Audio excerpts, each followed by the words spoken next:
Hi friends, welcome back to my channel. ఇప్పుడు ఏంటంటే వార్త, మీ ఫోన్కి ఇలాంటి మెసేజ్ కనుక వస్తుందంటే వెంటనే డిలీట్ చేయండి. ప్రభుత్వ హెచ్చరిక జారీ.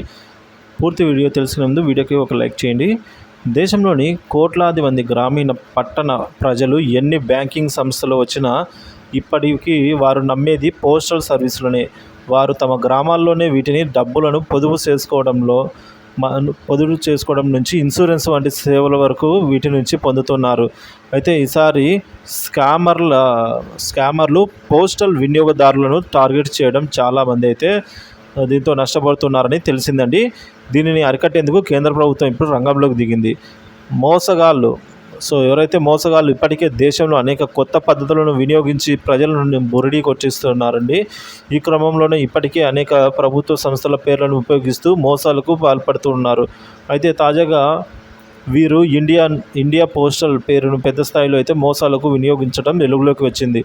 ఈ కొత్త రకం మోసంలో ముందుగా ఇండియా పోస్ట్ పేరుతో మోసగాళ్ళు అయితే మెసేజ్లు పంపిస్తున్నారు. ఆ మెసేజ్లో ఒక వెబ్ లింక్ పంపుతారు. మీరు కనుక పార్సల్ డెలివరీ కోసం 48 గంటల్లో చిరునామాను ఇవ్వాలి అని మోసగాళ్ళు సదరు మెసేజ్లో అయితే అడుగుతూ ఉన్నారు. ఇండియా పోస్ట్ పేరుతో ప్రజలకు వస్తున్న ఈ ఫేక్ మెసేజ్పై ప్రభుత్వం దేశవ్యాప్తంగా ప్రజలను హెచ్చరిక చేస్తుంది. ఈ వ్యవహారంపై ప్రెస్ ఇన్ఫర్మేషన్ బ్యూరో అంటే PIB social media platform Twitter వేదిక ద్వారా ప్రజలను జాగ్రత్తగా ఉండాలని కోరుతూ ఒక పోస్ట్ షేర్ చేసింది. నేరగాళ్లు పంపిస్తున్న ఫేక్ మెసేజ్లోని లింక్పై క్లిక్ చేయడం ద్వారా వ్యక్తిగత సమాచారం చోరీకి అయ్యేదానికి ప్రమాదం ఉంది అని హెచ్చరిస్తోంది. అందువల్ల ఇలాంటి మెసేజ్లతో జాగ్రత్తగా ఉండాలని అయితే వారు కోరుతున్నారు. చిరునామాను అప్డేట్ చేయాలంటూ ఇండియా పోస్ట్ పేరుతో సైబర్ మోసగాళ్లు పంపిన లింక్పై క్లిక్ చేయడం ద్వారా వ్యక్తిగత సమాచారం చోరీకి గురయ్యే అవకాశాలున్నాయి. వీరు పంపిన లింక్ ద్వారా వ్యక్తుల ఫోన్లలోకి మాల్వేర్ చేరేందుకు ప్రయత్నాలు అయితే జరుగుతున్నాయి. తమ ప్రైవేట్ డేటా చోరీకి గురై ప్రజలు మోసం చేస్తున్నారండి వీరు. కాబట్టి దీని గురించి జాగ్రత్తగా ఉండేందుకు PIB ఫ్యాక్ట్ చెక్ తాజాగా రావడం ప్రజలను అప్రమత్తంగా చేస్తుంది.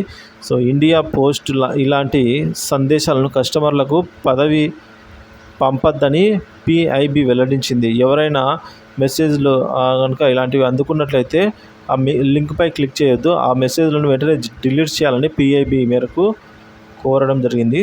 కాబట్టి పోస్టల్ వాళ్ళు ఎటువంటి మెసేజ్లు అయితే సెండ్ చేయరు. అలా వచ్చినా సరే మీరైతే వాటిని డిలీట్ చేయాలి అని చెప్పేసి కేంద్ర ప్రభుత్వం చెప్తుంది ఫ్రెండ్స్.